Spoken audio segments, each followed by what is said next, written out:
Okay. I declare this meeting to start. It's happening. Madam Secretary, can we approve the minutes of the last meeting? I need a motion to approve. Someone motion to approve. Second. All right. Yeah. Okay. Committee reports. I think we just have one. SABC.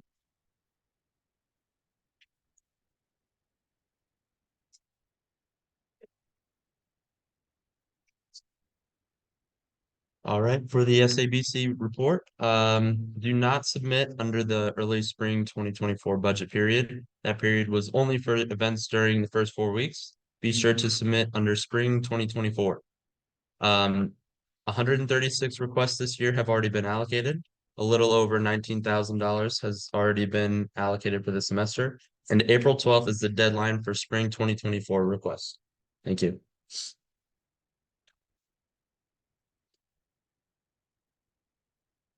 All right, so for Food Service Advisory Committee, the first meeting will be March 15th, 2024 at 1 p.m. This is going to be a committee that was once dormant, but we're getting it back onto the campus.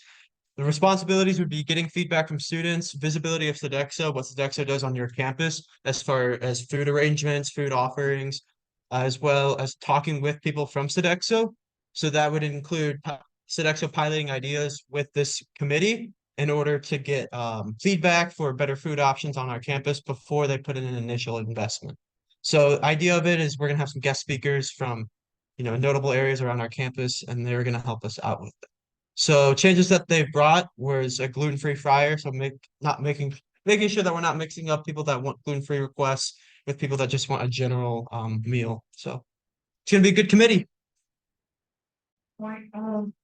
Or clarification for six though. Sodexo is going to be our our food and beverage offering, their caterers basically for food provider of the company. That is correct. Yes.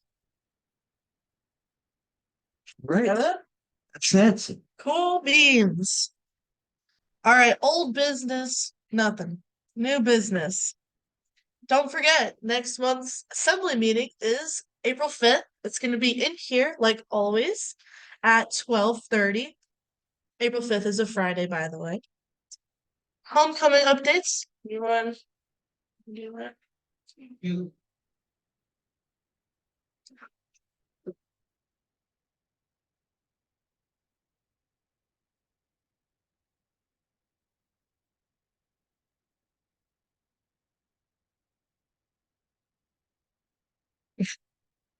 So we finally wrapped up the 2 weeks of homecoming programming. Last night we crowned Jay King and Nick Clark as our homecoming royalty. So that was really exciting. For the service project that we had for the ongoing 2 weeks, we collected a total of 1,519 cans. So those will all be donated to the Triton Pantry. For the chili contest, the College of Optometry and Nursing won with their Southwest chili. So that was the fan favorite. Last night for Pack the Stands, we had 118 people in attendance, so that's who was registered for the event. And then at the dance last Saturday, we had Best Dressed for Sydney Clark and Stephen Burns. And then last Tuesday, we had the Triton Treat Off, which was the cookie decorating contest, and Shania Sparkling won that one. Thank you.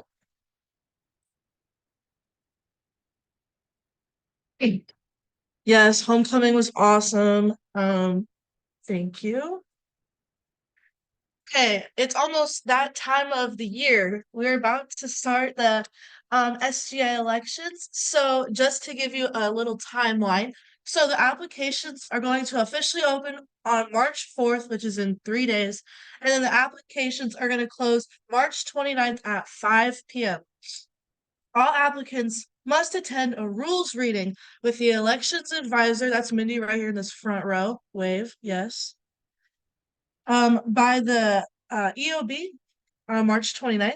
And then for campaigning, which is everyone's favorite part, is going to officially start Monday, April 8th at and once voting closed on what are y'all saying?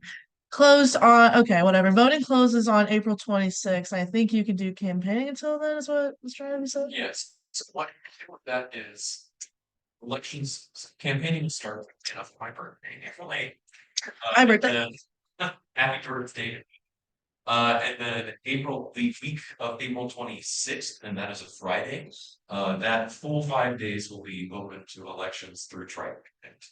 So it will be on there for us, and then end of business, 5 p.m. April 29th, make sure you get your bills in, tell your friends. We got a question? Yeah, will there be like a reminder or kids 5 p.m. since this? Yes. No, I will, Quite a few. I need that in there. Yes, and then the actual results will be confirmed by the end of business, 5 p.m. on Monday, April 29th. So that's when we will know what next year will look like. All spots you can run for. So yeah. I don't know. Today is official. Oh yeah. Dang, Mindy, my favorite song. Start sister. Actually, just a little bit more about elections, just some more details for you all. Oh, that's you. How do okay, lots of technology issues. Hi, everybody. Mindy Dilly, she, her, hers, Director of Student Involvement, and I'm the advisor for the Student Government Association. I know there was like a lot of dates on here, and a lot of you may not be interested in running for student government, but there's still some kind of implementation. No, implications. Thank you. It was like, what word am I looking for? For your student organization. So really quick, I know Grace mentioned that applications will open on Monday, and those will be on Triton Connect in the SGA portal. You can run for the big three, which would be president, vice president, treasurer, or you can run for one of the many senator positions that we have. Senator positions are a really great way if you're wanting to get involved, but maybe kind of unsure what's happening. Senators do passion projects. They help the big three and some university things. You attend meetings. You still represent student government, just maybe not in that huge highlighted capacity. So that's a lot of good opportunities for all of you also online or some of your student org members. The one thing I wanted to point out is some of you might be like, what is campaigning? What does that mean? So if you kind of look further, kind of look down here where it says like campaigning begins Monday, April 8th. That is when people who have already decided to run can actually start putting posters. They can make posts about what their platform they're running on, why they're interested. Prior to that, student organizations can endorse applicants. So say I wanted to run for student body president or student government association president, and I was really tight with Remy. I'm going to use Prism as an example. And I'm a part of Prism. I'm a really involved member, and I'm interested in getting Prism's endorsement so that I could run as Mindy Dilly is running for SGA president and endorsed by Prism. During period from when they apply and get approved for running, because there's like some grade requirements and things, I would be able to reach out to Remy as president of Prism and be like, hey, Remy, I'm Mindy. Hopefully you know me already because I'm a really involved member and I would love to have your endorsement. Remy, as a student org president, would probably be like, hey, can we meet? Let's talk about what you're running on. That is okay to do prior to campaigning. That is okay. That is that area before applications, when you apply until campaigning starts, because you need to campaign with those endorsements. So I would be able to meet with Remy, talk about my platform. Remy may actually even be like, hey, I personally don't feel like I can be the sole person that decides that Prism is going to endorse you. Can you come to my meeting and talk to my members? You can also do that. That is appropriate. What you can't do, and I want to make sure all student orgs are aware of this, is before campaigning begins, you as a student org cannot share on social media that we are supporting Mindy as SGA president. You also cannot post any flyers or anything. The only thing you can do kind of in that period prior to campaigning start to have those discussions on if you wanted to endorse a candidate. And if you did, there's also a form on Triton Connect where you submit your endorsement, and that has to be done by your leadership and your student org, because that's all kind of an official thing. So I want to make sure, some people are like, are we able to talk about things, get endorsements? You can prior to campaigning begins, but if you actively share outside of your intimate student org where you're making that decision on if you're going to endorse them, that would then be a campaign violation. And everyone's involved with that. So the candidate that you were endorsing would then now have a violation against them. So just make sure that prior to Monday, April 8th, you are able to have those intimate conversations about what folks, and in fact, please do, because you want to make sure that you know who's running. But then after April 8th, you are able to make those official. We endorse Mindy as SGA president, and things like that. So please talk to candidates, endorse them. We love that. But as a student org, I think you have the prerogative to ask folks why we should endorse you, right? You don't want to just be throwing your name on someone just because you have class with them or whatever. You want to make sure they're a good candidate. So I just want to throw that about elections, because endorsing, campaigning, that gets a little gray. Okay, do you mind hitting the next one? Okay, now Women's History Month. Yeah, that has started today. Thank you. We had Michaela, who you'll actually talk to in a moment. She kind of went over she coordinated the Black History Month calendar. We had a lot of great events. So thanks for coming out to all of those. Next is Women's History Month. You'll see that, I know this image is kind of hard to read with all the events, but there's a lot of events coming up. They'll be on Triton Connect. I know a lot of you are connected with a lot of these events. Super excited for Women in Politics that PSA is doing, and there's a lot of great things going on. But I also wanted to point out that on Monday, we're having our Empower Women's History Month kickoff. It's open to anybody. So come on out. I'll be in the second floor rotunda. We're going to have all women vendors there doing henna, face paint, airbrush tattoos, caricature artists. We'll be giving out mini cheesecakes from Patty's Cheesecakes, because she's a woman-owned business in St. Louis and well connected to UMSL. There'll be a lot of giveaways. There'll be a lot of really cool stuff. So it's 11:30 to 1 on the second floor rotunda. Basically, it's going to be a party. So come check it out. But we have in fact, our calendar actually was too full, and we had to take a few events. So we have lots of events going on this month, and I'd love to see you all there. So, everybody, I think that was all. Thanks, Frank. Actually, I have a question. So sorry. Mindy, let's say I was wanting to run for an SGA office and I wanted to be endorsed, but I am also an officer in that student org. Is that allowed? Question, and I think you shouldn't get an endorsement because your leadership, but I think that would be the case where, like our situation with Remy, if you were the president, I wouldn't think it'd be appropriate for you to make that decision solely that, yes, I'm gonna endorse myself. I can actually answer that for you. In our current election rules and guidelines, there is a process for that. It would go to the next highest officer or the officer known as poll, and then they would decide for the membership. It really just depends on you. So if you're looking for like PSA's endorsement as a candidate, then you would go to the vice president, and if the vice president is also a candidate, they're like, hey, maybe I want to go to this instead. Then you would just go to the general body or the executive itself. Thank you. Yep. Okay. You want to talk about Wise Up Wednesdays? I think some. Updates. All right. Hello, everyone. Michaela Wells, Coordinator of Student Organizations of Training Sorority Life and Office of Student Involvement.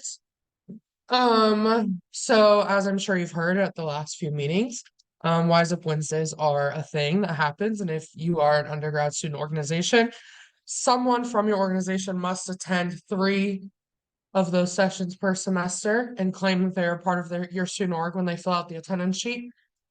If you're a part of a graduate student org, someone from your organization has to attend 1 session per semester and claim on the attendance sheet that they are a member of your organization. Attendance sheet is the most important part. Obviously, we're learning there, but the attendance sheet is not filled out. Michaela doesn't know you were there. We have some exciting Wise Up Wednesdays coming up. There's 4 left this semester. That is important because I only have 5 groups that have completed their requirements. So if your group hasn't done any, you have to attend 3 of the 4 remaining if you're an undergrad group, which most of our groups are. So get your exec boards together and start figuring out who's going and when. Thankfully, there's a lot of time options because 2 of our upcoming Wise Up Wednesdays have multiple time slots. One point of clarification, if you want to go to the student group renewal Wise Up Wednesday that Michaela is hosting next Wednesday on March 6th, and you're available at 9 a.m., and your treasurer is available at noon, and your secretary is available at 3, that doesn't count as you guys attending 3 sessions. That will just account as 1. So make sure that you're planning that even though there's 2 time options or 3 time options for some of these sessions, that only counts as 1 session for your student group. If multiple people in your student group want to go to those different time slots, totally okay. We would love that. We want everyone to kind of be in the know about what's going on. But just make sure that you know that if you send someone to each time slot on the same day, it's still just going to count as 1 session for your student group. Any Wise Up Wednesday questions? Purple, yes. It's like all student, they're just wondering. All student groups. Oh, yes, let's say how that number fell. I shall. Universe that calls on. Yes, so on our attendance sheet that we fill out, it's a Google form actually.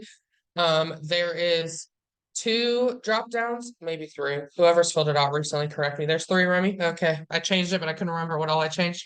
There's 3 drop downs for you to select up to 3 organizations that you're a part of that you're representing. Post-COVID, we have a lot of students that are cross-involved in a lot of organizations, so we put that limit at 3, but we know that a lot of you are involved in a lot of things, so make sure you use those 3 groups wisely if you have to kind of mix and match your time for multiple student groups. Any other Wise Up Wednesday questions? Yeah, Mindy? Why do we don't fill out the affiliation? Then you were not there. Or there, I just didn't know the affiliation. Michaela has a lot going on, and she probably doesn't remember that you were there, even if you asked a question in the chat. Yeah, Max? Can you show up late and still fill out the attendance? If you show up after the 20-minute mark, you will not be allowed entry. So if you show up at 9:20, 12:20, or 3:20 to Wise Up Wednesday next Wednesday, you will not be allowed entry. If you get there before then, you will get let in. But if you're continuously late to every Wise Up Wednesday session you attend, I'm the person that lets you in from the waiting room. So I probably will start noticing like, I had to let Max in late every time he came to Wise Up Wednesday. So just so you know. Any other questions about Wise Up Wednesday? All right, kind of going on to student group renewal, which is what I will be talking about at the next. Oh, this is the right computer. Should just let you do it. You're the pro. All right, student group renewal. It starts on Monday, March 4th. So it's running from March 4th through April 28th. Why am I not just looking at the screen in front of me? I'm clearly a newbie. That means that you have the entire month of March and essentially the entire month of April to make sure that you get your student group renewed. All student organizations on UMSL's campus must be renewed in order to be active in the 2024-2025 academic year. Last year, we realized that 1 month to renew was not enough, so we extended it to 2 months. And because of that, I wanted to add some just tips and tricks for you all when you're looking at renewing your student group. If your student group changes officers before the next academic year, as the current officer, don't just go and fill out the renewal right now. Wait until you hold elections and then maybe as the current officers walk the next officers through that renewal process. So that we make sure we have the right officers and all of that listed on our end in the Office of Student Involvement. Going with that, you will want to make sure that those elections happen prior to the last week of April, so that those new officers have at least a week to fill out that renewal form. You're going to want to make sure your constitution is up to date. I know a lot of us just keep uploading the old document that we have. It's not really conducive to life. We had a lot of big changes go on in the world in the past 5 years. And so our old constitutions that someone wrote back in the day when they created our student group probably aren't super up to date and maybe have some things in there that we don't really agree with. So make sure as an exec board of your student organization, you kind of look through your constitution in the next month or so and make any changes that you want to make.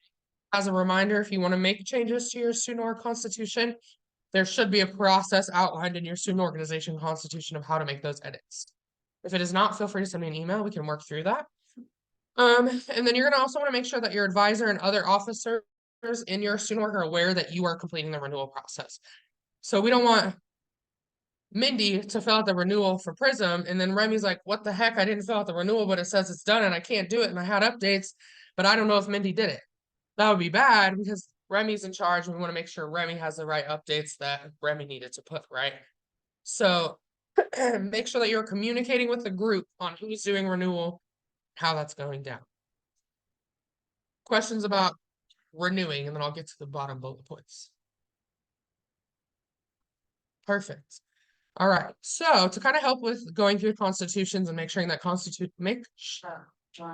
oh, sorry, I forgot about that. Rashmika, what's up?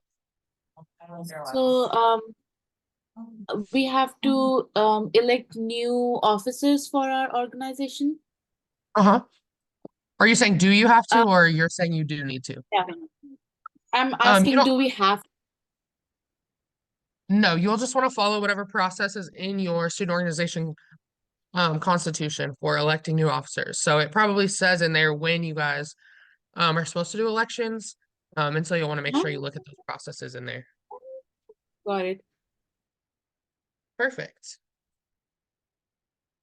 All right. So to help you guys with your constitution reviews and potential updates, I'm going to be hosting Constitution Writing 101 workshops in MSE 316.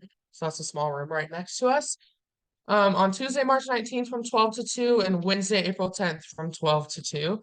I tried to do 2 different days of the week, so it wouldn't interfere with classes and over the lunch hour. Those will be just very like non-structured time that you all can come in, and if you have specific questions about your constitution, I can help answer them. If you're looking for a template because you want to scrap everything, that's totally fine. I have one. We can do that. And then if you have general questions, I can walk through kind of what I walk through with the new student groups when they're trying to write their constitutions as well. Questions for Michaela? Yeah, Mindy.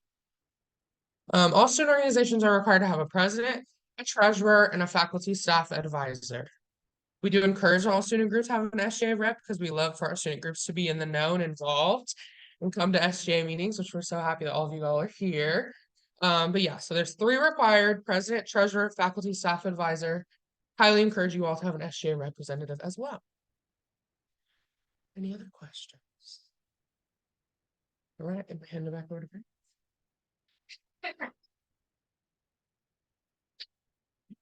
Heck yeah, thank you, Queen Michaela. You have an online handwriting. Shoot.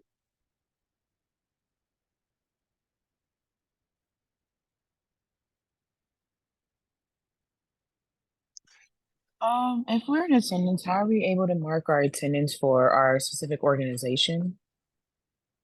If you're in attendance, how are you able to mark your attendance? Yeah, because For Rise Up when Wednesdays? you come in, yeah, because when you come in person, there's a sheet for you to sign.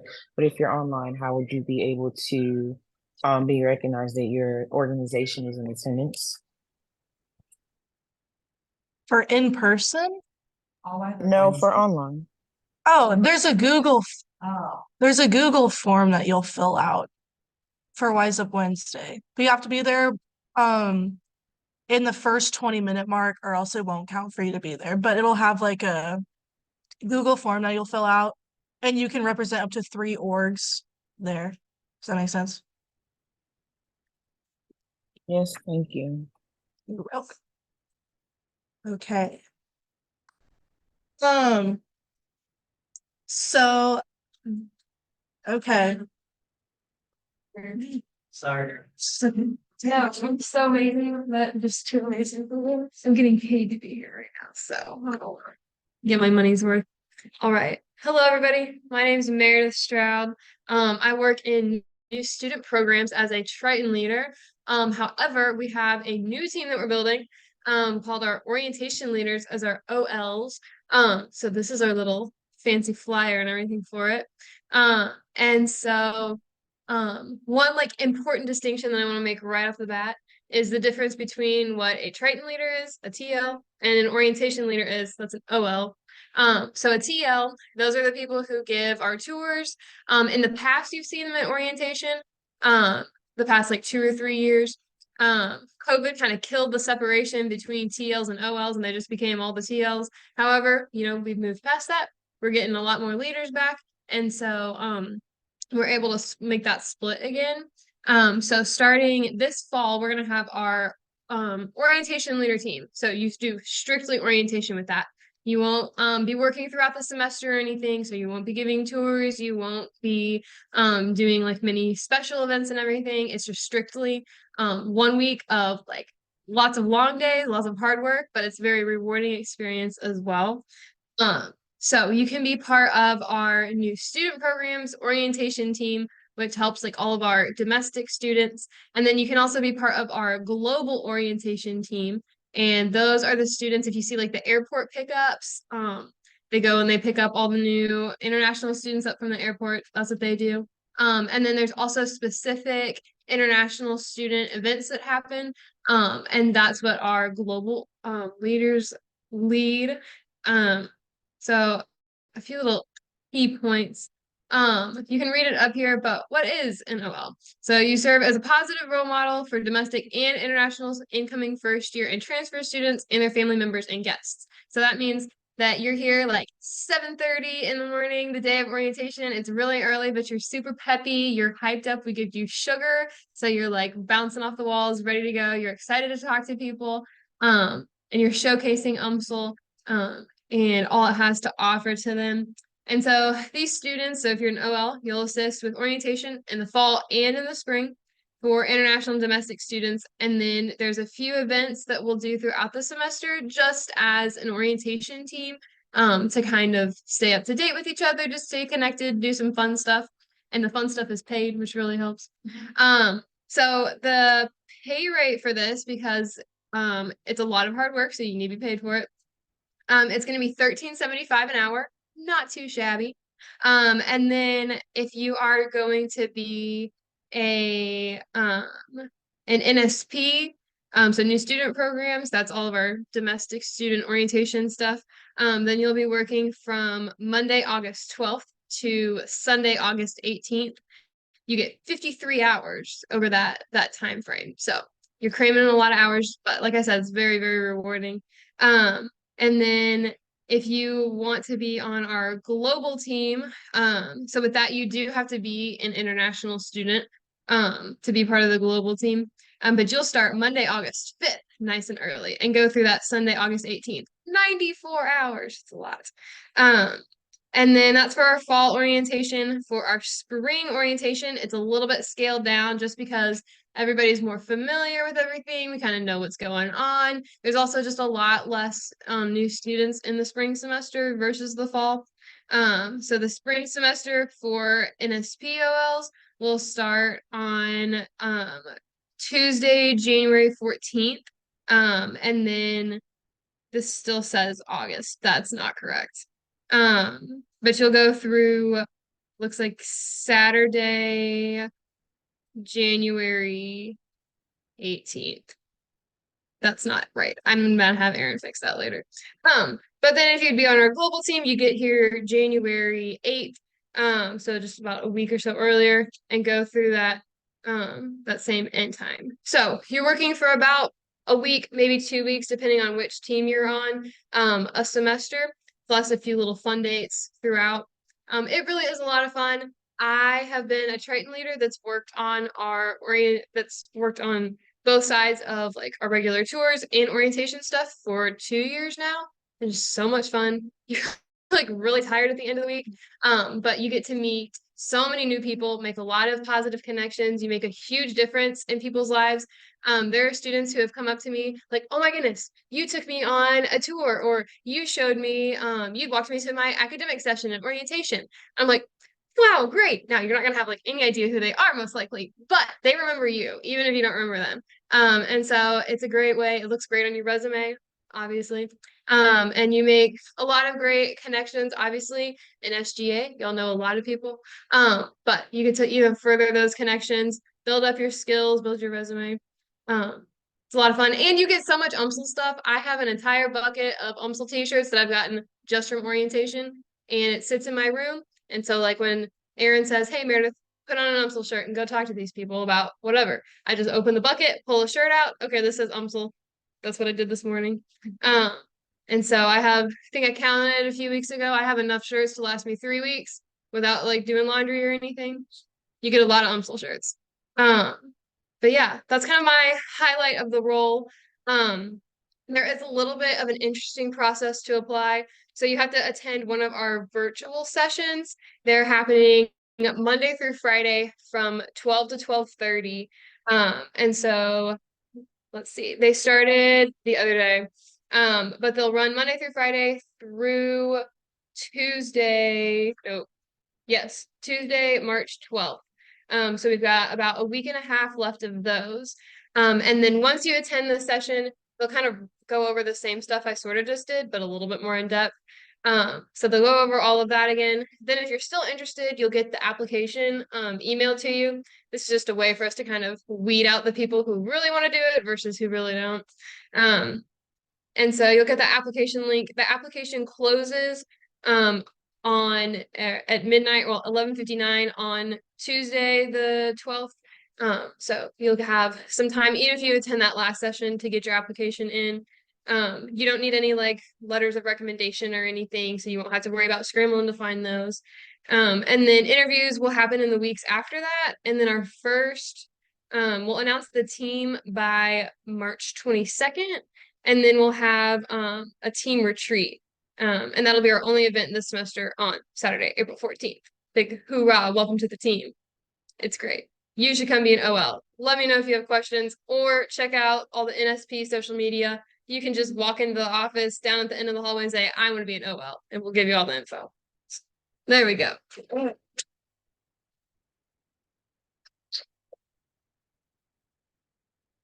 Go OLs.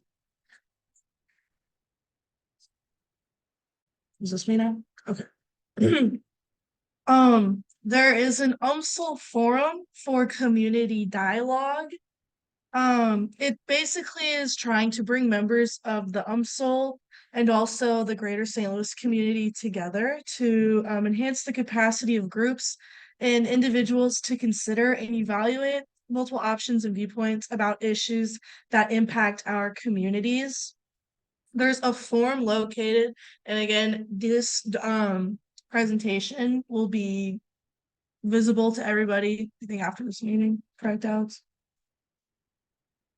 Okay, yeah.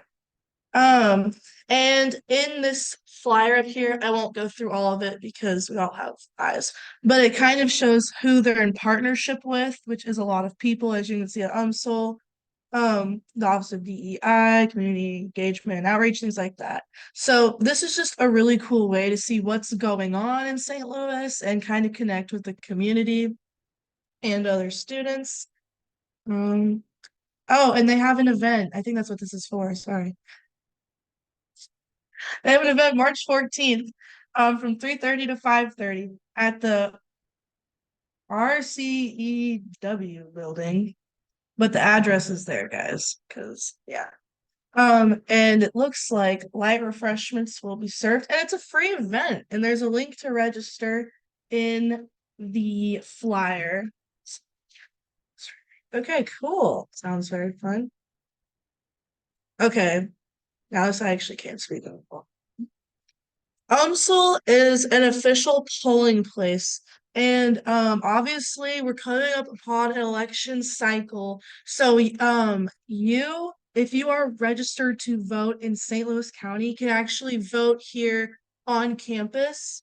And yeah, so basically it's a polling place in the spring and also for early voting and election day. It gives the dates for when that is. There's quite a few. If you're curious to see what's on the ballot, we have a barcode. And if you're wondering where can I vote, like where is it? It's the MSC Quiet Lounge on the 3rd floor. And it gives you the address if you don't know. I do want to let everyone know in the past it was allowed, but there's Missouri legislature, it doesn't allow anymore. You cannot use your UMSL ID as a valid form of identification anymore. So you will need to bring either a valid driver's license, birth certificate, passport, something, but it cannot be your student ID. Yes. I live in the city, so this is not apply to city, correct? Correct. This is St. Louis County. Is there any new business someone would like to bring up? Okay, we're gonna go ahead and start our org reports. So we're gonna start off with UMSL Radio.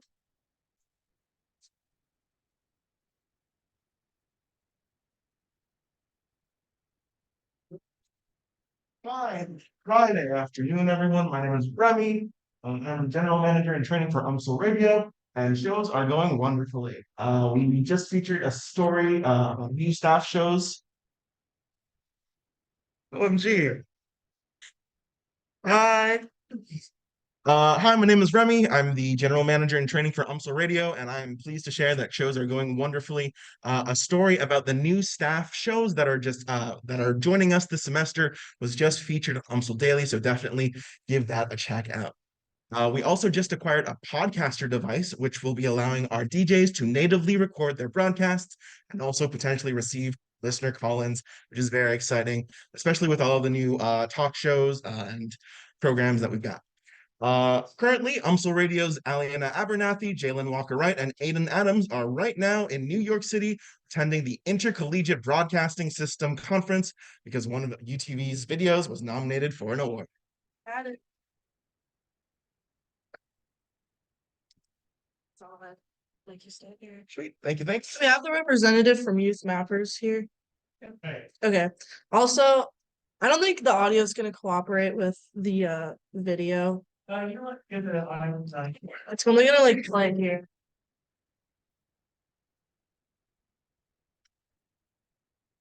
It's not the brains. Hello, everyone. Can you hear me? Oh, people online, can you hear me? I can hear a lot. Okay, cool.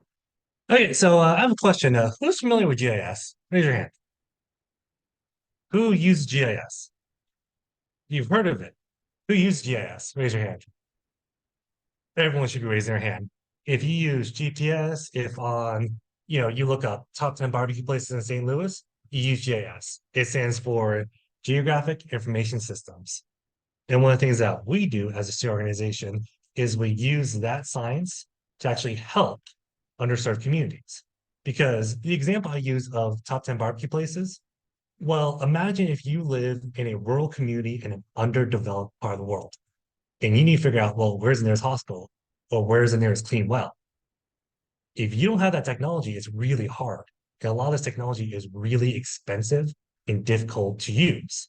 So what we do is we take our knowledge and our technology with local information and we combine the two. For example, there's a project in Sierra Leone where they have a decentralized electrical system because it's a very mountainous country. It's very heavily covered by woods. So creating a centralized system is really tough. But the challenge is, well, where do we build the power stations if we don't know where the people are? And that's one of the things that we help solve. And when I say we, I'm talking about anyone from computer science to political science. We need all kinds of folks because you can have the best code in the world, but if you don't understand the cultural, historical, political situation on ground, it's going to be kind of tough for you to actually apply those. And one of the things that's really cool about our group is we meet right here on campus. So it's really easy and convenient for students to come and learn and develop some of those skills. I don't know if you guys know, but GIS, it is a really booming industry in the greater St. Louis area. And I can see in the next 20 years, we could become the Silicon Valley of the GIS industry. We have major government institutions, businesses, and academia, all based in this area. And one of the things we want to do is add a fourth layer to that of humanitarianism. So one of the big things that we're working on is we are a brand new organization. So we're really pushing on recruiting and getting new people. We're getting all kinds of folks. You could be an 18-year-old freshman or a PhD candidate. And in all reality, you need both people because sometimes that 18-year-old has some really creative, good ideas, but that PhD candidate has a lot of that subject matter knowledge that they can use to help facilitate those new ideas. In a sense, they're complementing each other. So yeah, that is our organization. We meet each Thursday at 6:30. And if you know anyone who's kind of interested in the field of not just math and science, but also learn about politics and international relations, we would love to have them. It's a fairly open group, and really you can make it what you want. There's a couple of our members, they're very interested in the Sahel region of Africa, so they work on the Sahel. Some of our other members, they're more focused on South Asia, so they focus on South Asia. Cool. Any questions? That's it. What is your name and your role in this organization? My name is Torin, and I am the president. Yes, sir. Where do you meet?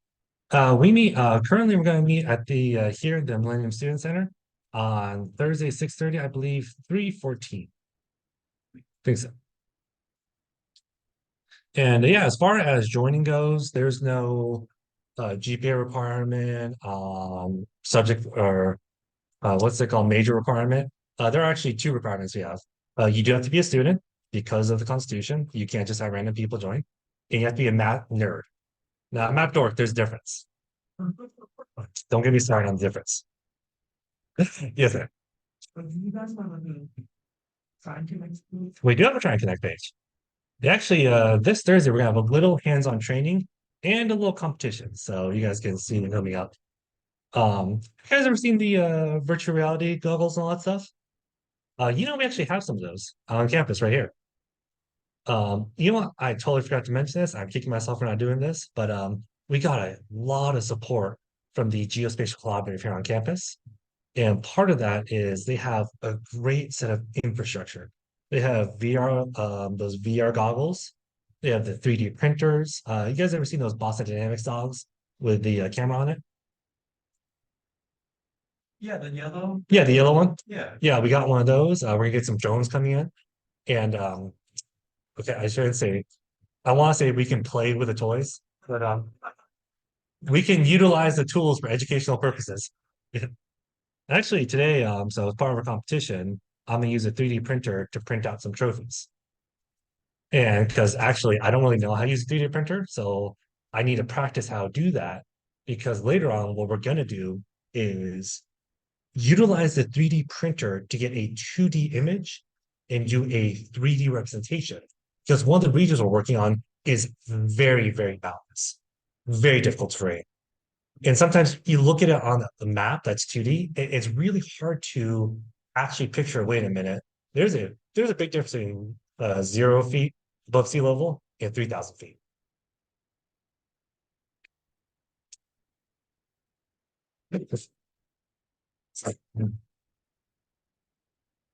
Thank you. Sounds pretty cool. I didn't even know that was like a thing. That's pretty cool. This one's me. Political Science Academy. This is a pretty big month for us. We're doing some stuff with Women's History Month. The biggest thing we do though is our Women in Politics event. Last year, it was in this room, and I was the moderator. If you were there and you remember that. Anyways, this event though is really big. We invite a lot of different high schools to come out. So I know for a fact we're having, I think is it Festus is coming? Festus. And then we have a few more that are bringing like some students. So we're gonna have a lot of students coming to that aren't even UMSL students, like just like in high school. We also have free pizza, but what this event really is hearing from women who are in different fields of politics talk about their experience, the things they've been through to get into that position, both with their gender, being in a male dominated field, which is icky for me to say that. But they have really cool experiences. They love to talk to students. We have the students ask questions. We have some candidates confirmed, or not candidates. We have some women in politics confirmed, and we're still waiting to hear back from a few. Carson, did we hear back from Mike's wife? Wife's wife. I did speak to the First Lady's office this morning. They are still a tentative yes. Okay, so we'll probably have the First Lady of Missouri here, FYI, and we will have the mayor of We have the mayor of Ferguson just across the street, who is also a longtime. Ella Woods. She's coming back with us. We also have I am bringing a few St. Charles area Republicans who are in the state House. They'll be coming, as well as I believe we have a Democrat from St. Louis, and I think we're going to get a solution. If the first lady says no, which is a 95% chance, even though it is tentative, I know her. She might be there. She's terrible, but she is awful to nail down. But if not, we will be getting numbers. So it'll be 2 and 2. Thank you, Carson. But I do just want to add one thing. We are not biased. We are a nonpartisan organization. So we are bringing in the equal numbers from both sides. So if we have 3 Republican women, we'll also be bringing in 3 Democratic women. But what is really special about this event, especially from my time watching it happen last year, is these women are so incredibly uplifting to each other, because even if they don't agree with a lot of political ideologies, being a woman in that field is enough to have that mutual respect, because it is something that is very important and very hard to do. So just seeing them have that respect and appreciation for each other, even if they disagree on a lot of other things, it's really, really impactful to watch. And it's a really fun event. So yeah, that's happening March 20th. Yes, Remy. Where will this be on? So this is actually gonna be in the SGA chambers. I know I got that email. It's gonna be in the SGA chambers, so right here where you're sitting, and that's gonna be at 12:30. 12:30. It is 12:30 because it's 12:30 to 1:45. Yes, 12:30, and that is happening on the 20th. I don't know off the top of my head what day of the week that is, but it's a really cool event. Yes. I was just wondering, so is this gonna be like? Yeah, it's like a panel. So it'll start with some preset questions that the moderator will sort of ask. And those questions are thought up from the political science department. And then we usually ask about 4 questions that each of the women will answer. And then we open the floor to all of the students who are able to ask their questions. Sometimes those questions get political, but the women know how to answer because they're super smart. So if you have questions, do feel free to ask them, because they love to hear from students too. But yeah, that's all for political science. Yeah. Now we have Pride Alliance. OMG, hello, strangers. Hi, my name is Remy Sa. I'm also the president of the Pride Alliance, and I'm very proud and happy to announce that we are changing the name of our student organization from PRISM to Pride Alliance. We are honoring the history of PRISM and the multifaceted rainbow that it represents, and we are changing the name of our organization to better indicate our mission. So the goal of our organization remains the same: to foster LGBTQIA advocacy, education, and Jolly Gay fellowship for all UMSL students, faculty, and staff of all genders and sexual orientations. We just held our first general meeting not this Tuesday, but the past Tuesday in the Gender Studies Lounge, which was a lovely space. And our next general meeting will actually be this coming Tuesday, March the 5th, from 2 p.m. to 4 p.m. in the Gender Studies Lounge. That is Lucas Hall 494. Our next big project, we are currently in the process of organizing a Pride Prom on campus featuring 70s and 80s disco ballroom music and music by LGBTQIA artists. The event will be held in late April, so stay tuned for more. Thanks very much for your time.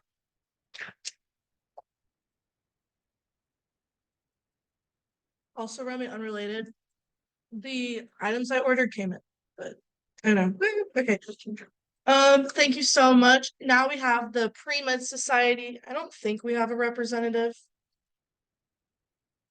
Okay, cool. So they have a members meeting coming up Monday, March 11th, at 3 to 4. That's going to be in Benton Hall, 431. That's just going to be an opportunity for the members to meet and hear about upcoming plans and events, and also help them design the Pre-Med Society Canvas page, which I think the Canvas page is a really cool idea that I might be copying later because I like that idea. I was like, that's kind of cool. I was like, oh. But that's really exciting. I actually want to reach out a little bit more and hear about that Canvas page. But shout out Pre-Med Society. Next we have Artist Anonymous. Didn't know if we had Bob here. Okay. That's okay. I can go ahead. Yeah, that's fine. I'm on the. It's probably better if you do it because Okay. I'm on the however you want me to do. Okay, I can do. I took exactly what you sent to me.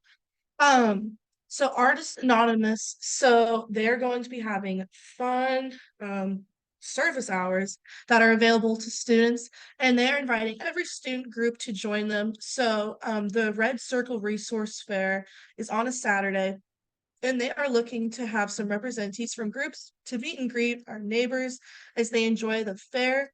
And that is the bottom flyer, by the way, everybody.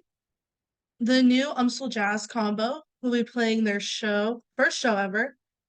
And that's going to be March 16th from 12 to 4 in the MSC. So be there or be square, show your UMSL pride. And then I might be biased, but I'm super excited for this next event. The Women in Chalk event, it happens every year. And this year, Artist Anonymous is ready to chalk the entire quad. So bring out your groups, your student orgs, show your pride. There's going to be snacks, some live music, and of course, lots of chalk. And it's just a really great opportunity to come together and celebrate strong women and trans women who have been leaders and inspirations in our lives. And if you are looking for the date and time, that is March 20th from 11 to 2 on the quad. It's the same day as the political or women in politics. I don't know if you're trying to Your state representatives playing chalk. It's like, we'll force them to do that. play it. But it's a really fun event. I'm really excited that Artist Anonymous is doing it again. So yeah, thank you, Artist Anonymous. Next we That have the was perfect. students. Sorry, Bob, what was that? I said that was perfect. Thank you very much. Oh, We'll have you yes, come and thank do you. that all Okay. over. Student Social Work Association. I don't know if Bree's on or okay. I can go ahead and say it. So they actually just wrapped up the first phase of their Feed the People project at the beginning of February. So the people who volunteered worked to plant an impressive 25,000 food and flower plants. I think, first of all, let's just get that. And then they're going to start picking back up in April to transplant all of the sprouts. And they're looking for volunteers from UMSL student orgs, students, faculty, and alumni for that when they start to transplant all of those. If you are interested in this in the future or any student social work association plans, you can contact the president, Brianna Jones. Here's her stuff. She's the president.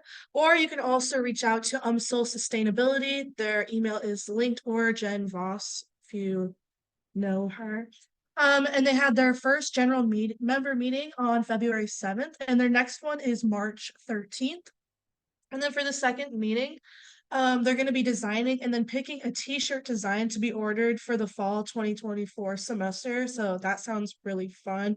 And then this past Wednesday, they had a pizza party in the social work student lounge, and there was actually over 30 people in attendance. So it's a great turnout for them. And some stopped in for a bit, and others stayed the whole time.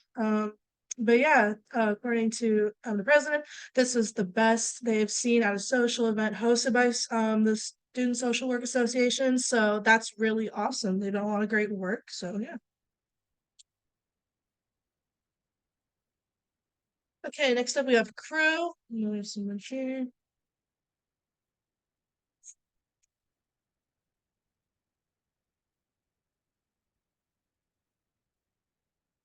Well, hello everyone. My name is Christian. I am the president of Crew, and one of the things we're really advertising today is our big spring break trip. that we take people to New Orleans. It will be a combination of not only us, but also Missouri S&T, as they're one of the other colleges that have this weird spring break time. And so it's both like a service type of trip, as well as you get to see the city. As you can see in some of our pictures, we've gotten a chance to do things from helping homes, planting trees, just wherever the NOLA Tree Project takes us to help the community at large. Other than that, there are just a lot of different things that we usually do. We've gone to different live music performances, jazz clubs, etc. We even have gone in the past to NBA games, even gone to see like we go to the swamp every now and then, and you can see it as on one of the pictures. You get really close to some of the wildlife there. And we will say do not touch the wildlife. Lastly, the place has a lot of great food, Cajun food. Cafe du Monde is the best and one of my favorite places to go for the beignets, and it's cheap. Oh man. And lastly, again, the cost of this trip overall is $125. We like to make it affordable for all college students, but if that is even a little bit too pricey for us, too pricey, let us know and we'll work something out. Rides will be provided, and yeah, hope as many people can come and enjoy the experience. Awesome. Next, we have the Able Disabled Partnership. I think we have a representative. Oh, sorry. Yes. Hey, how you doing? My name is Fasad Shokali. So I am the student government representative for the Able Disabled Partnership. So last month we kind of hosted one of our first events, which was a trivia night. A trivia day. We didn't make it a night because most of the individuals that sent the information back about their availability, everyone's availability was pretty much throughout the day. So we did that. It was great. The turnout was good for it being our first event. And then on March the 7th, mark your calendar. We're going to have a Uno tournament. It's going to be from 1 p.m. To whenever, and it's 1 p.m. to 2 technically, okay, but you can say you don't have to go, as long as it lasts, that's all as long as everyone's having a good time. I think that's pretty much all that matters. Actually, I think we rented the room from 1 to 2, so just stay for the hour. Fine. All right.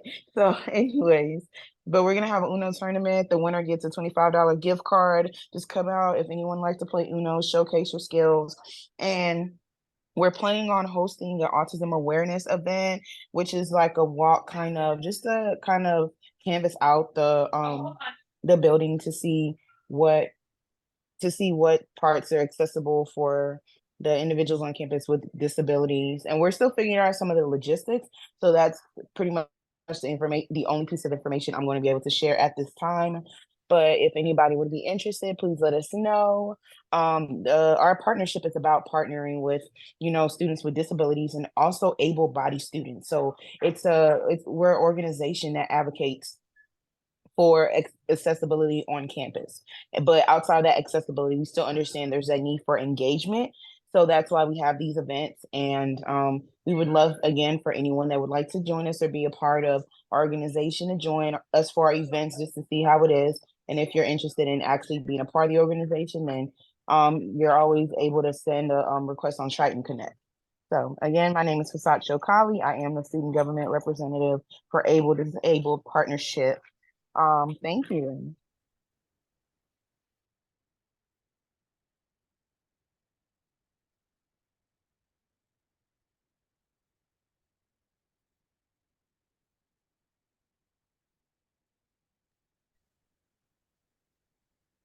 Hello, did you guys hear anything I said?